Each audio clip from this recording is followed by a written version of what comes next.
उत्तर प्रदेश के पीलीभीत की कस्बा अमरिया में आज भारतीय किसान यूनियन भानु के कार्यकर्ताओं ने नेशनल हाईवे को जाम कर दिया। वहीं लगभग 15 से 20 मिनट तक नेशनल हाईवे यानी तहसील के सामने, तहसील मुख्यालय के सामने जो नेशनल हाईवे है उसको जाम कर दिया। वहीं मौके पर पहुंचे उप जिलाधिकारी, तहसीलदार व नायब तहसीलदार ने बामुश्किल संभालने के बाद किसानों को, जो किसान यूनियन के जो लीडर थे, उनसे वार्ता की और शीघ्र ही उनकी मांगों को पूरा करने का आश्वासन दिया है। बता दें कि मामला ये तहसील अमरिया से जुड़ा हुआ है, जहां भारतीय किसान यूनियन भानु के कार्यकर्ता आज विभिन्न मांगों को लेकर धरने पर तहसील में बैठे थे। उसके बाद उनका यह आरोप है कि लगातार जो क्षेत्र के लोग हैं, जो किसान लोग हैं, विकास विभाग हो या तहसील विभाग हो, उन पर किसान नेताओं ने काफी गंभीर आरोप लगाए हैं, रिश्वत के और कई अन्य आरोप भी लगाए हैं, जिसको लेकर उप जिलाधिकारी को कई बार वो प्रार्थना पत्र भी दे चुके हैं। लेकिन किसानों की ये मांग है कि हमारी इस प्रार्थना पत्र पर कोई भी सुनवाई नहीं हो पा रही है।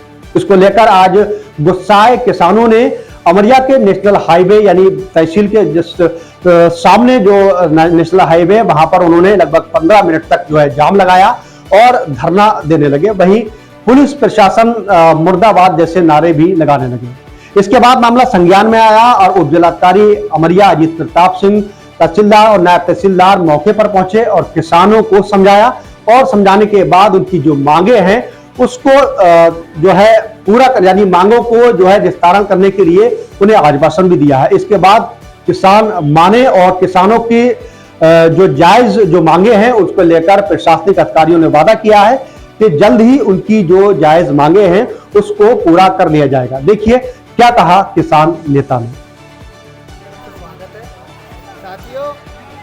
माननीय प्रधानमंत्री जी, माननीय मुख्यमंत्री जी द्वारा जो लोक जन कल्याणकारी योजनाएं चलाई जा रही हैं वो जमीनी स्तर पर निरंतर किसानों को, नौजवानों को और बेरोजगारों को अपेक्षा के साथ उपलब्ध नहीं हो पा रही। इतनी बड़ी समस्या है कि हमने लगातार प्रयास किया, पिछले माह से अवगत कराया कि भाई साहब ये कितने दिनों में पूरी हो जाएंगी खामियाँ, तो इनको 15 दिवस के अंदर कर देंगे। 15 दिवस के बाद 1 महीना बीत गया, जब कोई भी प्रशासनिक कार्रवाई उन पर नहीं हुई तो आज भारतीय किसान यूनियन पुनः तहसील अमरिया में क्षेत्र के किसान नौजवान शोषितों के साथ धरना प्रदर्शन करते हुए रोड हाईवे जाम किया। तब जाके यहाँ का बहरा भ्रष्टाचारी प्रशासन की नींद खुली और किसानों की समस्याओं को सुनने के लिए तैयार हुआ और यह आश्वासन दिया है कि हम 15 दिन के अंदर भारतीय किसान यूनियन के द्वारा जो 5 सूत्रीय ज्ञापन दिया गया है उसको निस्तारण कर देंगे। यदि नहीं हुआ तो आने वाली 25 तारीख को हम पुनः पूरा अमरिया जाम करेंगे और किसानों की लड़ाई को लड़ने के लिए कोर्ट तक का रास्ता तय करेंगे। क्या क्या मांगे आप? हमने कहा कि मनरेगा योजना के तहत किसानों के लिए पशु सेट उपलब्ध करा दिए जाएं, जिससे किसान अपने पशुओं को घर पर ही पालन पोषण कर सकें। बीडीओ साहब कहते हैं बगैर रिश्वत के ये काम हो ही नहीं रहा है, सचिव नहीं कर रहा है, वो नहीं कर रहा है, जबकि बीडीओ को ये बात नहीं कहनी चाहिए। आपके सामने ये बात मैंने रखी है। दूसरा मैंने कहा कि बेसिक शिक्षा परिषद द्वारा संचालित जो भवन थे जर्जर हो गए थे, उन्हें बगैर मूल्यांकन कमेटी गठित करे हुए 15 से 20 हज़ार में अब से 7 महीने पहले आवंटन कर दिया गया नीलामी के तौर पे, जबकि वो बिल्डिंगें 5 से 7 लाख रुपए की हैं। तो ये सबसे बड़ा भ्रष्टाचार है। दूसरा, तहसील अमरिया में एक लेखपाल राज्यपाल महोदय हैं जो कहते हैं मैं राज्यपाल से कम नहीं हूँ। वास्तव में वो राज्यपाल से कम नहीं है। उनको हमने यहाँ रंगे हाथों पकड़वाया मीडिया के माध्यम से। 7,000 रुपये उनसे नगद यहाँ वापसी करवाए किसानों को, उस पर कोई कार्रवाई नहीं हुई, उनको कोई चेतावनी नहीं दी गई, उनका कोई ट्रांसफ़र नहीं हुआ।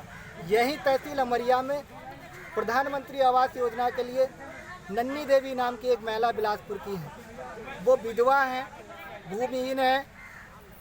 प्रधानमंत्री आवास योजना के तहत उनको धनराशि आवंटन हुई, लेकिन वहाँ के प्रधान जी ने उनको सुविधा नहीं दी, इसलिए उनको रिकवरी कराने का काम कर दिया। वो महिला खुले में आसमान में अपना जीवन गुजार रही है। ऐसी अनेकों मांगे थी। हमने कहा गौशाला प्रबंधक शासन से ग्रांट जो लेते हैं वो इसलिए लेते हैं कि पशुओं को वहाँ पर व्यवस्थित रूप से रखें लेकिन वो उसका दुरुपयोग करते हैं और शासन की धनराशि का हरण करते हुए अपनी बिल्डिंगें बना रहे हैं और पशुओं को खुले में छोड़ रहे हैं। ये गंभीर विषय है। मैं चाहता हूँ ऐसे गौशाला प्रबंधकों को तुरंत निरस्त करा जाए उनका लाइसेंस, उनसे रिकवरी कराई जाए।